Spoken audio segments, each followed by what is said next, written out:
Magandang hapon po sa inyong lahat. Ako po si June and welcome po sa panibagong episode ng ating vlog. Update lang po ito sa napapabalita at pinag-uusapan ng buong bansa tungkol po sa maglalabas daw ng warrant of arrest ang ICC. Kanina po in-interview si Sal Panelo at ang sabi niya, kung sakaling aarestuhin nila si Pangulong Duterte, they are violating the law. Kaya imposible po na arestuhin po si Pangulong Duterte gamit ang warrant of arrest ng ICC. Imposible po yan. Noong kahapon napabalita po na ang PCO, si Jay Ruiz, ay nagpahayag na meron daw siyang narinig na maglalabas daw ng warrant of arrest ang ICC. Maraming ang bumatikos dito na itong PCO ang ugat, ang pasimuno ng chismis sa buong bansa. Kumbaga, sila yung pasimuno na gumagawa ng fake news. Laging binabanggit ng gobyernong ito, mga congressman, nalalabanan daw nila ang fake news. Maglalabas ng balita o pahayag, statement ang PCO nang hindi nila nakukonfirm. I heard lang ang sabi. Mayroon daw narinig. Bakit binabalita hindi pa confirm? Ano yan? Chismis po yan sa madalit sabi. Ano? Ngayon, yung Solgen, si Guevara yata yun pangalan nun. Nagpahayag din siya, sabi niya, wala naman daw silang formal na nare-receive na maglalabas nga ng warrant of arrest ang ICC. Solgen po ang nagsabi. At wala rin pong pahayag ang DFA. Wala rin po silang nare-receive. Hindi confirm. Alright? Ang unang makaka-receive kung meron ngang ilalabas na warrant of arrest ang ICC, walang iba kundi ang presidente and then ang DFA, Department of Foreign Affairs. Sila po ang unang-unang makaka-receive niyan, hindi itong PCO, no? Ang pinagbabasihan lang nito ni Jay Ruiz ay yung article ng Rappler na hindi rin confirm yung kanilang article na maglalabas daw ng warrant of arrest ang ICC. So, nananatiling marites ang gobyerno. Until kanina, itong si Yusek Castro ay nag-press con na naman. At unang-unang katanungan, itong ang warrant of arrest sa ICC. Ganon din po ang sinabi niya, hindi pa confirm. No?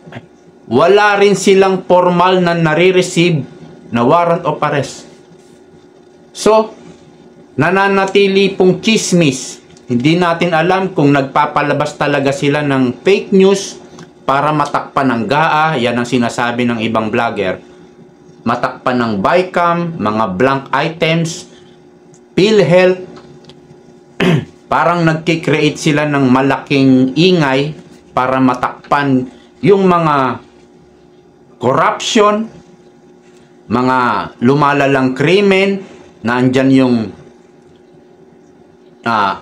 may mga napapanood na tayong snatching, hold up, kidnap for ransom, carnap. Yung carnap po nagagawa ngayon ng mga carnapper.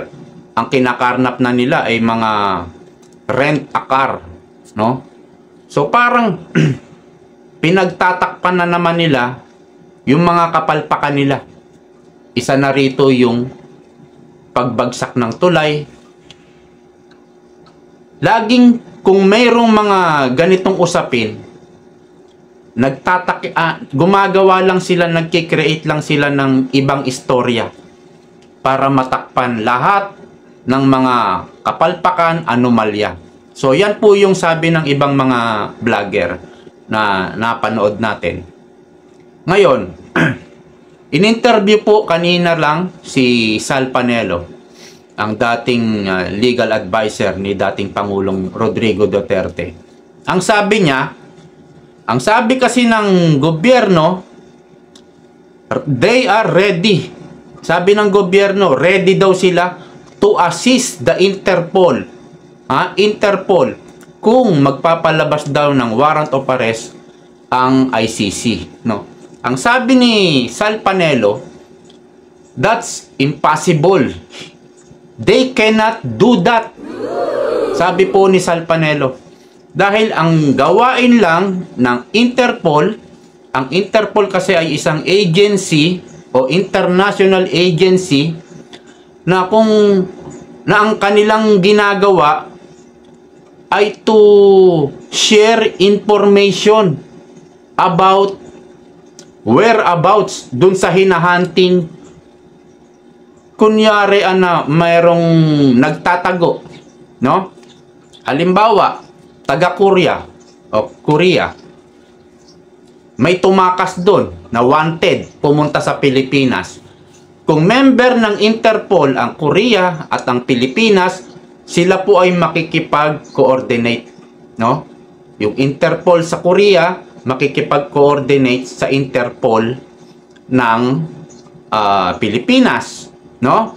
Dahil sasabihin nila may tumakas na wanted sa Korea at pumunta dyan sa Pilipinas. So, ang isi-share ngayon ng Interpol ng Pilipinas ay yung whereabouts ng wanted na to. So, magtutulungan silang hanapin yung whereabouts nito. Ngayon, itong Interpol ng Korea, hindi sila pwedeng umaresto kung sakaling na nakita na yung wanted. Ganon din po yung Interpol ng Pilipinas. Ang aaresto niyan is PNP. PNP po. Mga kapulisan, yun ang aaresto. Yan po yung, ganyan po ang sistema ng Interpol. Ang problema, aarestuhin na raw ng Interpol si Pangulong Duterte at willing daw tumulong to assist yung gobyerno. Hindi ko alam kung saan galing tong Interpol na to. Foreign po ito. Imposible daw po yun dahil they cannot do that, sabi ni Sal Panelo. Ang kapulisan natin, sila pa rin ang may authority na umaresto kay Pangulong Duterte. Pero ito yung sabi ni Sal Panelo, ang ICC hindi na tayo member dyan. Hindi na. Okay? Dahil hindi na tayo member, wala silang jurisdiction para manghimasok sa atin, ano?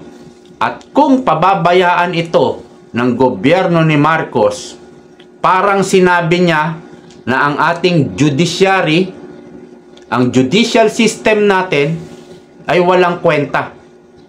Kapag ginawa yan, na aresto si Pangulong Duterte, hindi natin alam kung ano yung hakbang o gagawin ng Supreme Court, ng mga judges natin dito sa bansa, Regional Trial Court, Court of Appeals. Baka mag-resign yung mga yan. Kasi hindi na sila ginalang eh. Binasto sila eh. Hindi mo pwedeng papasukin ang ICC kung gumagana ang judiciary, ang judicial system sa bansa. So, kung mangyari yan, baka magbitiw lahat ng judges sa Supreme Court, Regional Trial Court, at Court of Appeals. Pag nangyari yon, magkakaroon po ng civil war. Bakit? Kasi wala nang batas. Oh, sino pa? Sino pang magdidemanda? Wala namang judge dyan sa korte. Nag-resign na lahat. At hindi basta-basta makakapag-appoint ang Pangulo ng mabilisan. Baka magkaroon ng civil war. Pag nagkaroon ng civil war, titindig ang military. It's either yung Malacanang, baka i-take over ng military. At kung papayagan yan ni Pangulong Marcos, maaring madakip, maaresto si Pangulong Duterte, dahil pinayagan niya yan, sa susunod pwede na rin siyang ipaaresto si Pangulong Bongbong Marcos kapag wala na siya sa kapangyarihan. Bakit? Si Duterte na-aresto eh. O bakit ikaw, Bongbong, hindi? Kung hindi ka na presidente, pagbaba mo at nasampahan ka ng kaso ng ICC, pwede ka nang arestuhin din, kagaya ni Pangulong Duterte. So, isang sa ngayon, isang malaking fake news. Yan po yung paniwala ng ibang vlogger at ibang mga social, ang tawag nito, social media user. Yan yung ibang paniniwala na nababasa natin sa post, sa Facebook, sa TikTok, at mga vlogger sa YouTube. Yan yung sinasabi nila. Gumagawa po ng fake news ang gobyerno para matakpan ang mga nalalantad na korupsyon, lumalaganap na krimen, lumalaganap na illegal na droga. So sabi ni Sal Panelo, imposible hindi nila maaaresto si Pangulong Rodrigo Duterte dahil mayroon silang mababiolate na batas. So hanggang dito na lang po. Maraming salamat po sa panonood. See you po next time.